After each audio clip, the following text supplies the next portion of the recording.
guys, Mark here again and welcome ulit sa ating vlog. At today, meron tayong series na ano ba to?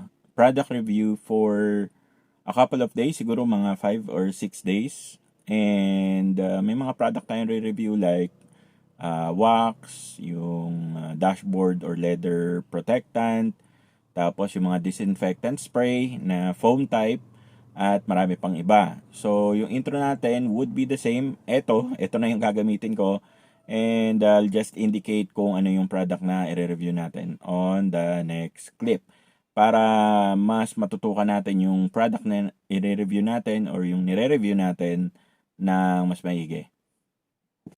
Alright, so guys, meron naman tayong product for us to review. And this time, ito namang Koby helmet disinfectant foam. So, eto guys, hindi lang naman sa helmet pwedeng gamitin. Pwede nyo siyang gamitin sa bahay, sa sasakyan. Basically, ito is parang disinfectant foam, disinfectant spray na foam type. So, basahin muna natin yung kanyang description.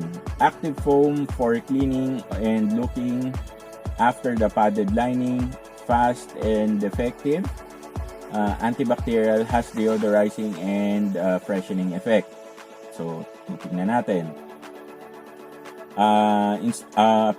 Ano ba to? Instructions, how to use, shake before use, spray the padded lining, allow it to act, wipe with dry cloth. Ingredients is less than 5% non-ionic and anionic surfactant. So, ewan ko kung tama yung pronunciation ko. Pero yun nga, ang maganda kasi dito, ano siya, nakakapagpabango, also disinfectant. So, very, very, timely.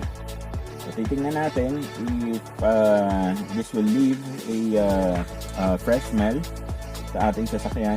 Pero ang habol ko kasi dito is yung kanyang sterilization. Kasi nakalagay quick cleaning, strong sterilization, easy deodorization, shining like new. Tapos ang effect niya within 1 second tatalab na siya. So this is 450 ml. Yung price nakalimutan ko, check ko na lang mamaya. So, let's go ahead and test it out. Okay guys, so dito natin iti-test sa surface na to. Actually, yung buong upuan ang i-sprayan natin. So, tingnan natin. Check muna and then spray.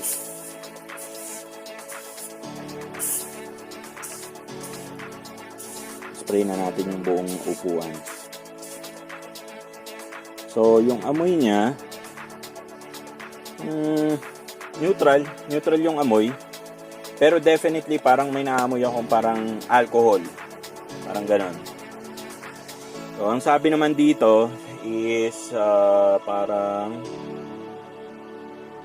allow it to act. So I would assume na antayin natin siguro mabawasan yung or mag-deflate yung kanyang foam. Okay, so I'm using this leather, aking leather seat. Marami kasing kumbaga, if it's safe sa mga foam, then it's safe for most surfaces, diba? Tsaka hindi lang to guys pang motor, nakalagay na nga, base na rin sa picture, leathers, diba? Tapos yung slogan nila, love car and love life. New technology. So hopefully maganda. Yung amoy niya guys, walang amoy, neutral lang. Tapos parang may hint lang ng alcohol na sobrang konti. So I think okay na yan.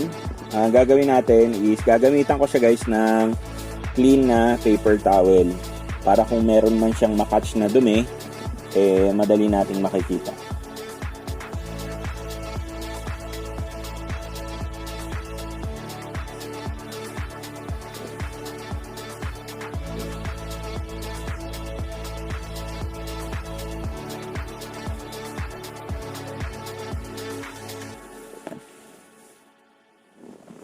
Okay. So, after wiping the seat, wala naman siyang nakuhang dumi. Kasi nga, siguro malinis pa yung upuan natin. Tapos, amuyin natin. Again, wala siya talagang amoy. Neutral lang. Hindi siya amoy talagang yung potent na alcohol. Hindi rin siya, wala rin siya yung mga fruity na scent. So, I would assume, hintayin na lang siguro. Hintayin natin matuyo, guys. And then, balikan natin. Let's see if,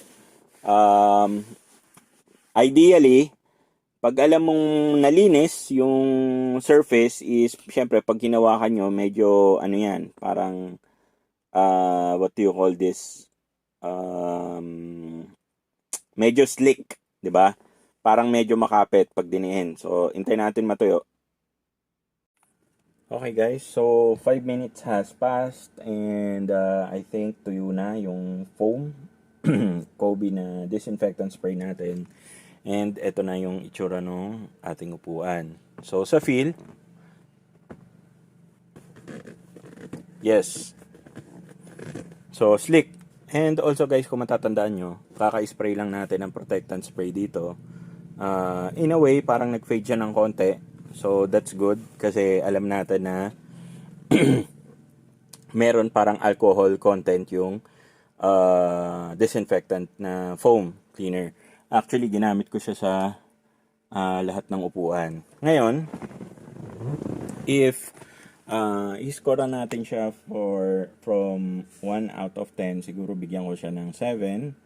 Ang price pala niya is for the 450 ml, that's 180 pesos. Okay na rin. Kumbaga, para sa akin, hindi siya kagaya lang nung mga nabibiling, alam nyo yung multi-purpose na foam cleaner na usually lemon scent. Yun kasi, pag ginamit nyo, hindi siya yung kagaya na parang, ayan, kagaya niyan, di ba? Yan. So, hindi siya ganun. Para siyang, pero parang meron pa rin siyang oily residue na natitira. Ang ano lang sa kanya is yung mga usual na alikabok, yun yung mga natatanggal niya. Diba? Kumbaga, ang effect niya, para lang pinalambot nyo lang yung alikabok. Unlike dito, pinalambot nyo na, dinisinfect nyo pa yung surface. Now, if it's worth buying, para sa akin, if you have the budget, tsaka mas madali kasi siyang i-apply, pwede na, 'di ba? For 180 bucks or 180 pesos, pwede na, 'di ba? Ang takeaway kasi doon or yung maganda sa kanya is yung disinfectant na property niya, 'di ba? And also, hindi siya kagaya nung, yung iba kasi ginagamitan ng pure alcohol para mag-disinfect. Hindi kasi ideal yun. Yun kasi, pag natuyo, may tendency kasi na mag-crack or harmful yan sa leather. So, magka-crack yung leather nyo in time. Versus yung ganito, may parang moisturizing property kasi siya. Okay? And that's it for me today guys. Sana nagustuhan nyo yung video natin today. If you did, please give this video a thumbs up. At kung hindi pa po kayo nakasubscribe, hit nyo na po yung subscribe button. And for other product reviews, kung meron kayong request na gusto nyo makita sa channel natin, please feel free to leave a comment down below. At also, ano ba to? Yung mga parts na kailangan nyo, kung meron kayong kailangan ng parts for your Ion, Wigo o kung ano pa man, meron tayong Shopee store. Link po ilalagay ko sa description section sa baba. Once again, Mark nga pala ulit. Maraming salamat sa pagsama sa ating vlog today. And hope to see you guys on our next video.